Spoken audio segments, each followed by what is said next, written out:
आपको पता ही होगा, इन दिनों ब्रिटेन में रोजडेल ग्रूमिंग गैंग का मामला सुर्खियों में है। इसकी वजह से इस गैंग का मुख्य दोषी शब्बीर अहमद की जेल से रिहाई की गई है। अब शब्बीर अहमद को साल 2012 में कई नाबालिग बच्चियों के साथ रेप और यौन उत्पीड़न के मामले में दोषी ठहराया गया था।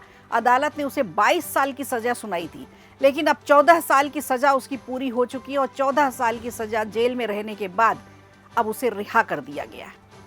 रिहाई के बाद सबसे बड़ा सवाल ये उठा कि उसे ब्रिटेन से निकालकर पाकिस्तान भेजे जाने की बात की जा रही है। दरअसल शब्बीर अहमद का ब्रिटिश नागरिकता अधिकार पहले ही खत्म किया जा चुका है जब उसे सजा सुनाई गई थी, लेकिन इसके बावजूद उसे अब पाकिस्तान तुरंत भेजा नहीं जा सका। इसकी वजह से ब्रिटेन का एक पुराना 1971 का इमिग्रेशन कानून बताया जा रहा है। इस कानून के मुताबिक कुछ ऐसे लोग जो कई दशक पहले ब्रिटेन आकर बस गए थे, उन्हें कुछ परिस्थितियों में देश से बाहर भेजना आसान नहीं होता। इसका भी एक नियम और कानून है और यही वजह है कि शब्बीर अहमद का मामला कानूनी विवाद बन गया है। अब ब्रिटेन की सरकार इस मामले पर नए विकल्प तलाश रही है। खबरों के मुताबिक प्रधानमंत्री कीर स्टारमर ने गृह मंत्रालय से पूरे मामले की समीक्षा करने को कहा है।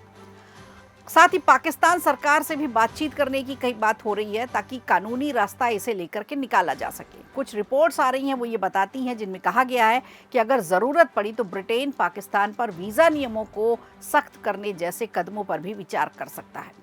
हालांकि इस पर अभी कोई अंतिम फैसला नहीं हुआ है। रिहाई के बाद शब्बीर अहमद को पूरी तरह से आज़ादी भी नहीं मिली है। उसे कड़ी निगरानी में रखा जाएगा। उसे एक निगरानी वाले आवास में ही रहना होगा। इलेक्ट्रॉनिक जीपीएस टैग पहनना होगा ताकि ये पता चलता रहे उसकी सारी गतिविधियां, वो क्या कर रहा है, कहाँ जा रहा है, किससे मिल रहा है, और कुछ इलाकों में जाने की तो उसे अनुमति भी नहीं होगी। तो इस तरह से अभी चाक चौबंद व्यवस्था शब्बीर की रहेगी। इतनी जेल से रिहाई हुई है लेकिन पूरी तरह से नियंत्रण में ही रहेगा।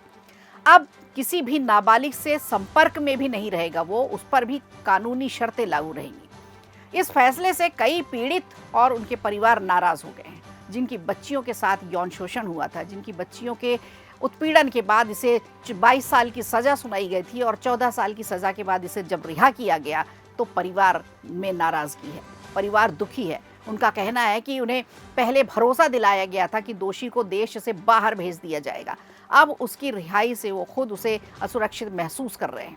ये मामला सिर्फ एक अपराधी की रिहाई तक सीमित नहीं है। अब ब्रिटेन में इस बात पर भी बहस शुरू हो चुकी है कि क्या पुराने कानूनों में बदलाव होना चाहिए ताकि गंभीर अपराधों के जो दोषी हैं, विदेशी मूल के लोगों को कानूनी प्रक्रिया पूरी तरह से होने के बाद देश से बाहर भेजा जा सके।